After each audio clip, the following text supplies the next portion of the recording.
بسم اللہ الرحمن الرحیم۔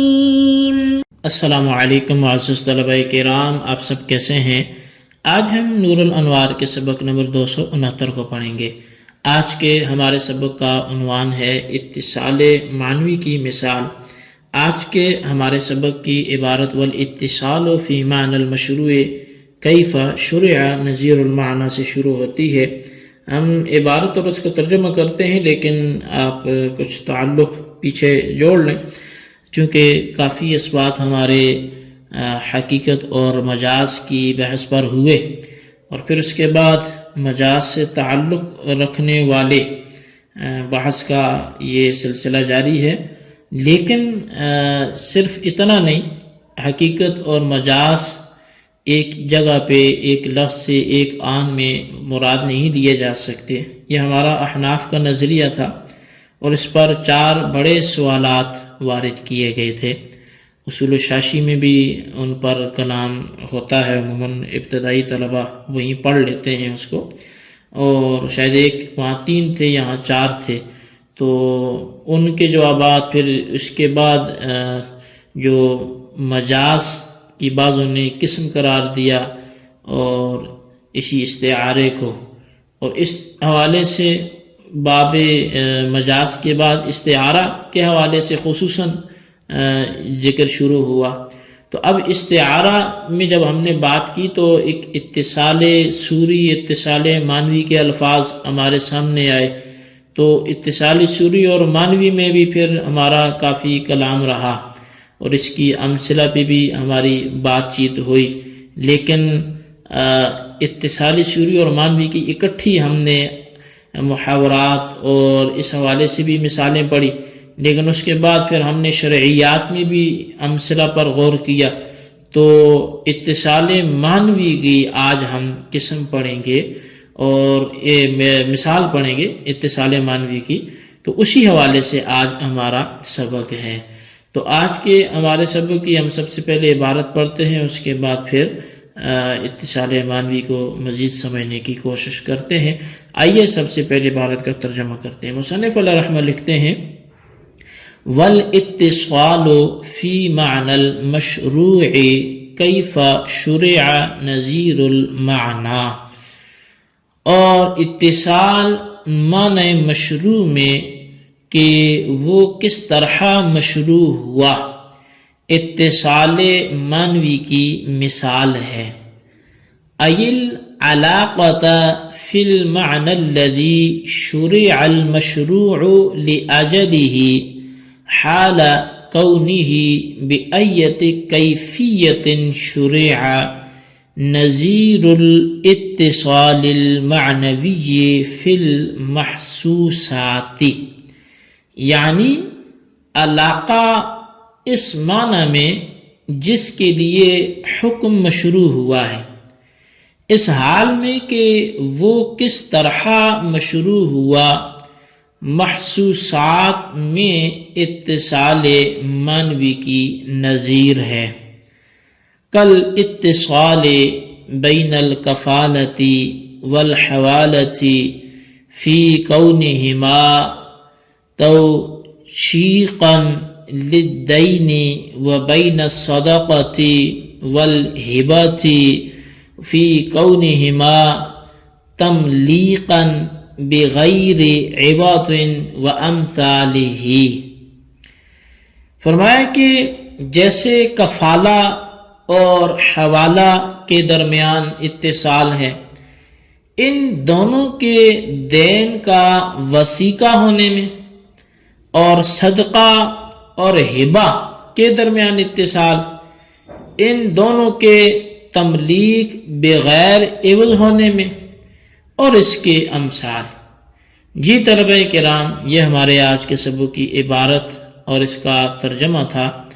اب آئیے آج کے سبق کی باقاعدہ وضاحت کی طرف ہم بڑھتے ہیں۔ مصنف علیہ رحمہ نے کہا کہ ایک عقد مشروع کا دوسرے عقد مشروع کے ساتھ اتصال، اس معنی میں کہ جس کی وجہ سے وہ مشروع کیا گیا ہے، محسوسات میں اتصال معنوی کی مثال ہے، یعنی جس معنی کی وجہ سے ایک حکم مشروع کیا گیا ہو، اگر وہ معنی دوسرے مشروع میں بھی موجود ہوں تو ان دونوں عقود مشروعہ میں سے ہر ایک کو دوسرے کے لیے استعارتاً اور مجازاً استعمال کیا جا سکتا ہے۔ جیسے کفالہ اور حوالہ دونوں اس بات میں شریک ہیں کہ ان دونوں میں سے ہر ایک دین کی توثیق کرتا ہے، یعنی دونوں میں سے ہر ایک عقد جو ہے وہ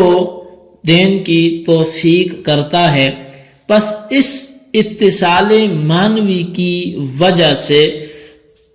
طرفین سے استعارہ جائز ہے، یعنی کفالہ بول کر حوالہ مراد لینا اور حوالہ بول کر کفالہ مراد لینا استعارتاً دونوں جائز ہیں۔ اسی وجہ سے فقہا نے کہا کہ کفالہ بشرط براءت اصیل حوالہ ہوتا ہے اور حوالہ بشرط عدم براءت اصیل کفالہ ہوتا ہے، یعنی کفالہ میں اصیل یعنی مکفول عنہ مطالبہ سے بری نہیں ہوتا، بلکہ مکفول لہو کو جس طرح کفیل سے مطالبے کا حق ہوتا ہے اسی طرح مکفول عنہ سے بھی مطالبے کا حق ہوتا ہے۔ اور حوالہ میں اصیل مطالبہ سے بری ہوتا ہے، چنانچہ محتال لہو یعنی قرض خواہ کو صرف محتال علیہ یعنی ضامن سے مطالبے کا حق ہوتا ہے اور محیل سے مطالبے کا حق نہیں ہوتا۔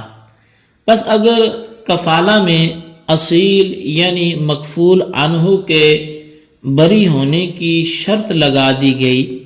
تو یہ کفالہ نہ رہے گا بلکہ استعارتاً حوالہ ہو جائے گا، اور اگر حوالہ میں اصیل یعنی محیل کے بری ہونے کی شرط لگا دی گئی تو یہ حوالہ نہیں رہے گا بلکہ استعارتاً کفالہ ہو جائے گا۔ اسی طرح صدقہ اور ہبہ دونوں اس بات میں شریک ہیں کہ دونوں میں سے ہر ایک بغیر عوض کے مالک بنانے کا ذریعہ ہے۔ پس اس اتصال اور اشتراک کی وجہ سے لفظ صدقہ ہبہ کے لیے اور لفظ ہبہ یہ صدقے کے لیے استعارتاً استعمال کیا جا سکتا ہے۔ اشتراک کیا ہے کہ اس اتصال اور اشتراک کی وجہ سے یہ اجازت ہے کہ لفظ صدقہ ہبہ کے لیے اور لفظ ہبہ یہ صدقے کے لیے استعارتاً استعمال کیا جا سکتا ہے، کیونکہ دونوں جو ہیں وہ اس بات میں شریک ہیں صدقہ اور ہبہ کہ دونوں میں سے ہر ایک بغیر عوض کے مالک بنانے کا ذریعہ ہے، تو اس اشتراک کی وجہ سے یہ حکم ہوگا۔ چنانچہ اگر کسی فقیر کو صدقہ کرنے کے لیے کہا کہ میں نے یہ چیز اس کو ہبہ کر دی تو یہ صدقہ ہوگا، یعنی لفظ ہبہ صدقے کے لیے یہ مستعار ہوگا اور اس معطی کے لیے اپنی دی ہوئی شے واپس لینے کا حق نہیں ہوگا، اپنی لی ہوئی شے واپس لینے کا حق نہیں ہوگا، اور اس معطی کے لیے اپنی دی ہوئی شے واپس لینے کا حق نہیں ہوگا، کیونکہ صدقے کا واپس لینا یہ جائز نہیں ہے۔ اور اگر کسی مالدار کو ہبہ کرنے کے لیے کہا کہ میں نے یہ چیز اس کو صدقہ کر دی ہے تو اب یہ ہبہ ہوگا، یعنی لفظ صدقہ ہبہ کے لیے مستعار ہوگا، اور اس موتی کو اپنی عطا کردہ شے واپس لینے کا حق بھی ہوگا، کیونکہ ہبہ میں تو رجوع جائز ہے، یعنی واہب اپنی شے موہوب لہو سے واپس لے سکتا ہے، لیکن صدقہ میں رجوع جائز نہیں ہے۔ تو یہ دونوں اعتبار سے فرق بھی اس میں ہو جائے گا کہ لفظ ہبہ استعمال کر رہا ہے اور فقیر کو دے رہا ہے تو وہ صدقہ ہے، اور لفظ صدقہ استعمال کر رہا ہے اور مالدار کو دے رہا ہے تو وہ ہبہ ہے، تو ہبہ ہوگا تو ہبہ والا حکم لگے گا، اور صدقہ ہوگا تو پھر صدقے والا حکم بھی لگے گا کہ رجوع صدقے میں نہیں ہو سکتا، ہبے میں ہو سکتا ہے۔ جی طلبہ کرام، کہ ہمارے آج کے سبق کی عبارت ترجمہ وضاحت تھی، اس کو اچھی طرح سمجھیں، اس کے خلاصے کو اپنے رجسٹر پر لکھیں اور اس کو دہرائیں، اور اللہ تبارک تعالیٰ سے دعا ہے جو کچھ ہم نے پڑھا سنا سے یاد رکھنے کی توفیق عطا فرمائے۔ آمین بجاہ النبی الامین صلی اللہ علیہ وسلم۔